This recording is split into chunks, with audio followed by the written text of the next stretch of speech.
तो सर, जैसे कि जनता के लिए आप विकास क्या क्या देना चाहते हैं वो जनता जानना चाहती है। जी, बहुत अच्छा सवाल है आपका। मैं अभी से क्या कह डालूं, कुछ भी कहना ये होगा कि थोड़ा सा जल्दबाजी हो। देखें, हमने जो 1-1.5 महीने पहले जी माननीय विधायक जी की मीटिंग लिया, कुछ बच्चों को सम्मानित किया गया भाई अशोक जी के द्वारा, जो है उनको घड़ी जो है पुरस्कार में। जी, एक हमारा छोटा भाई भी गया था मोहम्मद सिरताज के नाम से, उसे भी एक दीवार घड़ी मिली है। जी। अगर वो फर्स्ट क्लास पास रहे होंगे हाई स्कूल इंटर, जी। तो उनका कार्ड है हमारे पास, अगर कहो तो दिखा दो। नहीं, बिल्कुल, बहुत धन्यवाद, आपने कार्ड सजा के रखा है। कार्ड सजा के रखा है क्योंकि मैंने वो हमारे छोटे भाई का, मैंने याद उसके भविष्य का जी पहला गिफ्ट था। देखो, पैसे की वैल्यू नहीं होती, वैल्यू होती है इतने लोगों के बीच में किसी को सम्मान देना, किसी को गिफ्ट मिलना, ये बहुत अहम बात होती है। शमशाद भाई, ये जो कार्यक्रम हुआ जिसमें बच्चे सम्मानित किए गए, जी, इसको 3-4 रात जग करके हम लोग 2-2 बजे रात तक जगते थे। बच्चों का फार्म तैयार करते थे, बच्चों का पेपर तैयार करते थे, बच्चों का कार्ड तैयार, सब मेरे हाथ से तैयार हुआ था। जी। और ये तैयार करना, उनका नाम लिखना, सिस्टम बनाना, फिर सामान कहाँ से आना है, प्रोग्राम कैसे करना है, कितनी हमें कुर्सियाँ अरेंज करनी होंगी, कैसे मंच होगा, विधायक जी से बात करना है, उनको अटेंड करना है, पब्लिक कितनी आएगी, हमको उसका ध्यान देना है। ये सारी चीज़ें हम लोगों ने पहले से मैनेज की थी। पूरा ये प्रोजेक्ट आपका तैयार था तब माननीय विधायक जी, उस समय उनके सामने मैंने एक प्रस्ताव रखा जी कि माननीय विधायक जी, हमारा गाँव बहुत पिछड़ा है जी। एक तो हम इलाहाबाद बॉर्डर पर है, हमारे बाद कतरौली के बाद इलाहाबाद आ जाता है।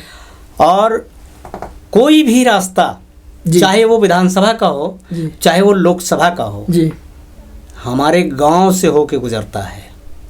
आप विधायक बनते हैं जी, तो हमारे कनेौरा कतरौली से बनते हैं, हमारा भी योगदान होता है उसमें। और आप सांसद बनते हैं तो हमारे कनेौरा कतरौली से बनते हैं, हम जो इलाहाबाद बॉर्डर पे हैं जी। ये मैंने बात रखी। हमारा गांव बहुत पिछड़ा है जी। हम आपका सहयोग चाहते हैं। माननीय जी ने कहा कि बताओ भाई साहब, भूमिका मत बनाओ, आप बताओ कि क्या आप कहना चाहते हो। हमने कहा आप पंडित दीनदयाल गांव घोषित कर दीजिए हमारे गांव को। उन्होंने मेरी पीठ थपथपाई और कहा बहुत अच्छा प्रस्ताव आपने किया। सर, बड़ी नई चीज़ आप लाएंगे कि कुछ हमारे दोस्त लोग जो हैं वो ये नहीं जानते। दीनदयाल बता रहे थे, इसका क्या मायने होगा, इसका मतलब थोड़ा अगर डिटेल्स में बताएंगे तो बड़ी मेहरबानी होगी। जरूर बताएंगे। देखें, हमने आपसे बताया कि जब बहुजन समाज पार्टी की सरकार थी तो वो उनका अपना फंडा था ना, उन्होंने अपने इष्ट का नाम लिया। मतलब जो उनके लिए बहुत ही आदरणीय, बहुत ही सम्मानित हैं, जिनकी वो पूजा करते हैं और चीफ मानते हैं, मुख्य ना, बहुत अहम उनके लिए। तो जिसे एससी समाज है, उन्होंने अपना इष्ट बहुत ही नामी गिरामी और पूरी दुनिया जिनका नाम बहुत आदर के साथ लेती है, बाबा साहब डॉक्टर भीमराव अंबेडकर। अरे वाह, ये बहुत अच्छी बात है सर। ये उनकी बात कर रहे हैं जिन्होंने हमारे देश का संविधान लिख डाले थे। जी। तो इनके लिए तो एक बार इनकी जितनी तारीफ करें उतना ही कम है। बहुत अच्छी बात है। अगर डॉक्टर अंबेडकर अगर जिस मोहल्ले का नाम होगा, इसका मतलब कि उसमें बहुत सारी चीज़ें, सुविधाएं आ जाएगी, बहुत सुविधाएं आ जाएगी, देने का प्रयास उन्होंने किया। और ये जो लोहिया ग्राम था, ये किसका, मतलब कैसे था? देखें, ये समाजवादी पार्टी का फंडा। हाँ, इनका क्या रीज़न है? डॉक्टर राम मनोहर लोहिया जी।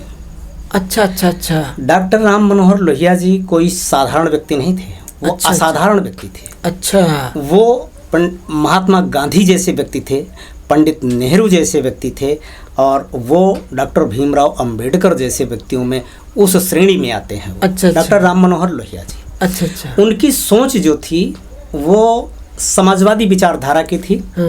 अब वो कितना फलीभूत जो है नेता लोग उसको किए, आप सब देख रहे हैं।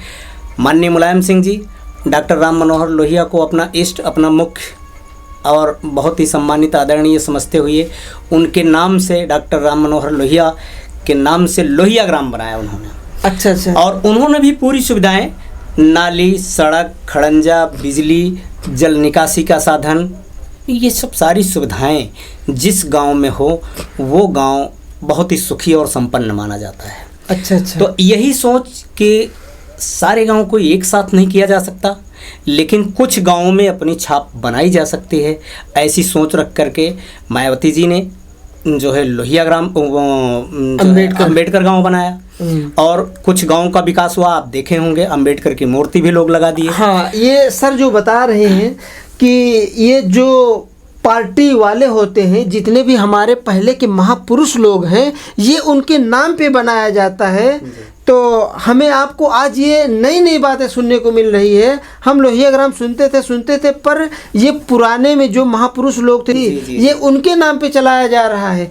अच्छा सर, आप जो अभी अभी नया बता रहे दीन दयाल, ये मतलब पंडित दीनदयाल हम इनका नाम नहीं जी नहीं जानेंगे आप। हाँ, ये सही है। आप जो चैनल चला रहे हैं अभी शायद कम दिनों से चला रहे हैं, आगे आप हम तो जो है ऊपर वाले से जो ये मांगते हैं, भीख के रूप में मांगते हैं कि आपका चैनल इतना चले कि आपका चैनल एक दिन नेशनलाइज चैनल की तरह हो जाए। सर बस आपका आशीर्वाद है। आपके सामने क्या बोले, हम आपके बच्चों के समान हैं। आप लोग बहुत अच्छा काम कर रहे हैं, आपकी जितना तारीफ़ की जाए उतना कम है। और हमारा आशीर्वाद है, हमारी दुआएं हैं आपके साथ। आप दिन दूनी रात चौगुनी आगे बढ़ें।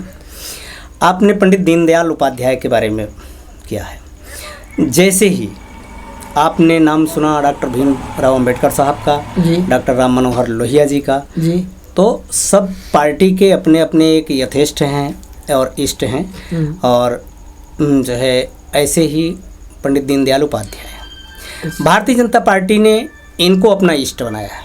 अच्छा, ऐसा नहीं कि डॉक्टर राम मनोहर लोहिया की अवहेलना हो रही है, ऐसा नहीं कि जो है डॉक्टर भीमराव अंबेडकर जी की अवहेलना हो रही है। अरे डॉक्टर भीमराव अंबेडकर जी तो ऐसे व्यक्ति थे कि 15 अगस्त 1947 को देश आज़ाद हो रहा है। आज़ादी मिलने के 3-4 दिन के बाद कुछ अंग्रेज़ी लोग यहाँ थे और वो जाकर के डॉक्टर साहब के कमरे में जाते हैं और जा कर के उन्होंने देखा कि सब लोग सो रहे हैं। उस समय रात में काफ़ी रात बीत चुकी थी, सभी नेता जो है वो सो रहे थे, लेकिन डॉक्टर भीमराव को जब उन्होंने उनके कमरे में जा कर के देखा तो वो जग रहे थे और लालटेन जला करके वो कुछ लिख रहे थे।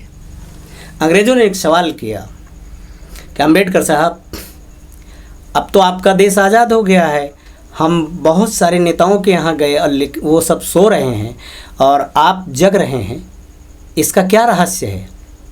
डॉक्टर साहब ने मुस्कुराते हुए उनको उत्तर दिया कि जिनका समाज जग गया है वो सो रहे हैं, मेरा समाज अभी नहीं जगा है, इसलिए मुझे भी जगना पड़ रहा है। सर आपने इतनी अहम बात, ये चीज़ें हमें आज पहली बार सुनने को मिल रहा है कि देश आज़ाद होने के बाद भी लोग काम कर रहे हैं। अगर वो रात नहीं जागे होते तो शायद हम कहीं ना कहीं भटक रहे होते, क्योंकि हमें कानून कायदा क्या है हमें शायद पता ही नहीं होता। सलूट है सर, आप जहाँ पे भी हैं सर।